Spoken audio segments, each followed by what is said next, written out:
रायगड पोलिसांच्या निष्काळजीपणाची पोलीस महासंचालकांकडून गंभीर दखल घेण्यात आली आहे। पोलीस महासंचालकांनी चौकशीचे आदेश दिले, तर दुसरीकडे शीना बोराच्या हाडांची आणि शीनाचा भाऊ मिखाईल, आई इंद्राणी आणि डीएनए टेस्ट होणारे ह्याखेरीज हत्येसाठी वापरण्यात आलेली कारही पोलिसांनी ताब्यात घेतली। दरम्यान शीनाच्या मृतदेहाचे काही अवशेष रायगडमधल्या गागोदे इथून ताब्यात घेण्यात आले। त्याची फॉरेन्सिक लॅबमध्ये सध्या चाचणी सुरू आहे, मात्र त्याचा अहवाल यायला आणखी 10 दिवस लागतील।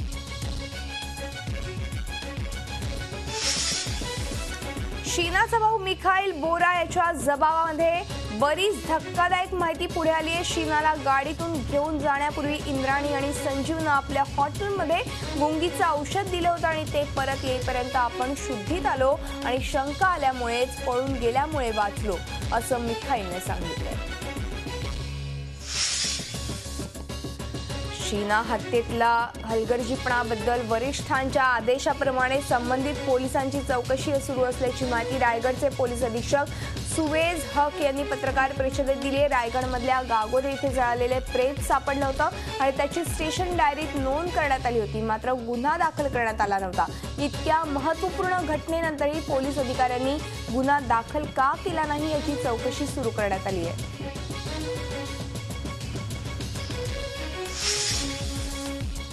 पेणमध्ये पोलिसांना सापडलेली हाडं आणि सापळ्याच्या अवशेषांचे नमुने फॉरेन्सिक तपासणीसाठी जे रुग्णालयात पाठवण्यात आलेत। हे अवशेष शीना बोराचेच आहेत का यावर हत्येचा पुढला तपास बराचसा अवलंबून आहे। येत्या 2-3 दिवसांमध्ये हा अहवाल हाती येणार आहे।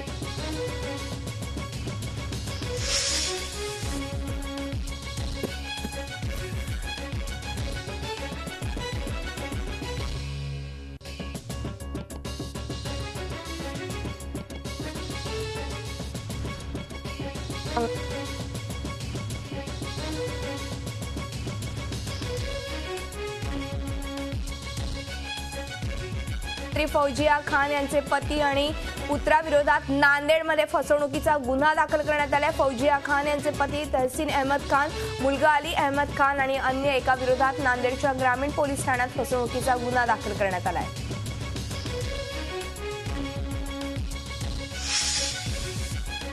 नागपुरात राष्ट्रीय समाज पक्षाचा 12वा वर्धापन दिन सोहळा साजरा करण्यात आला। वर्धापन दिनी राष्ट्रीय समाज पक्षाचे नेते महादेव जानकर आणि शिवसंग्राम संघटनेचे नेते विनायक मेटे यांची सरकार तसंच मुख्यमंत्र्यांविरोधातली नाराजी स्पष्ट दिसून आली।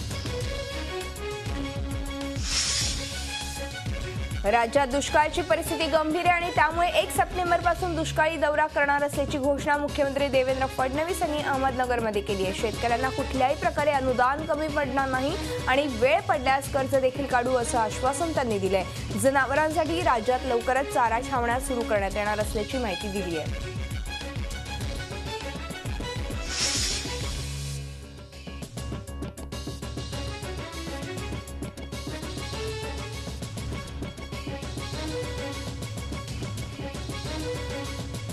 दुष्काळ आणि पाणी टंचाईमुळे साखर कारखाने चालू शकत नसल्यानं यावर्षी राज्य सरकारनेच कारखाने चालवण्यासाठी घ्यावेत अशी मागणी मराठवाड्यातल्या कारखानदारांनी केली आहे। या आर्थिक अडचणींमुळे मराठवाड्यातल्या साखर कारखानदारांनी सरकारविरोधातच आता लॉबिंग सुरू केलं आहे।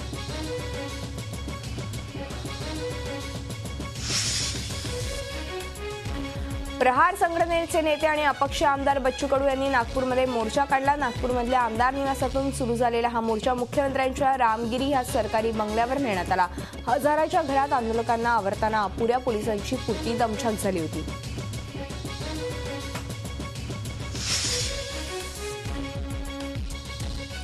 शेतकऱ्यांच्या मागण्यांसाठी राष्ट्रवादीच रस्त्यावर उतरणं म्हणजे चोराच्या उलट्या बोंबा असल्याची टीका पर्यावरण मंत्री रामदास कदम यांनी केली आहे। राज्यावर 3.5 लाख कोटी रुपयांचं कर्ज करून ठेवणारे तसंच 70,000 कोटी रुपयांचा भ्रष्टाचार करणाऱ्यांना रस्त्यावर उतरण्याचा नैतिक अधिकार नसल्याचा टोला रामदास कदम यांनी लगावलाय।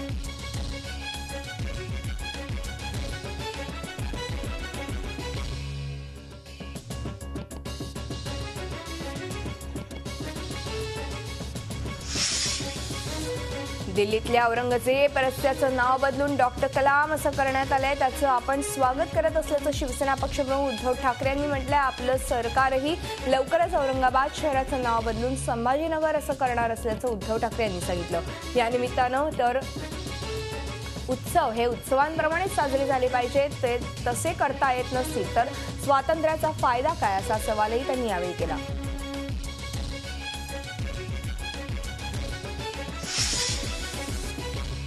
गुजरातमधले पटेल समाजाचे नेते हार्दिक पटेल बाळासाहेब ठाकरे यांना आदर्श मानत असतील तर बाळासाहेब ठाकरे यांच्यासारखंच हार्दिक पटेल यांनी वागावं, असा उपदेश शिवसेना पक्षप्रमुख उद्धव ठाकरे यांनी केला. ठाण्यातल्या ज्युपिटर रुग्णालयामध्ये सुरू करण्यात आलेल्या नेत्रालय विभागाचं उद्घाटन उद्धव ठाकरे यांच्या हस्ते झालं.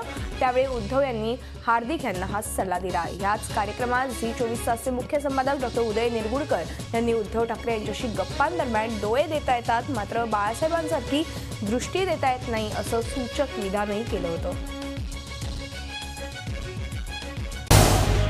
झी 24 तास रहा एक पाऊल पुढे.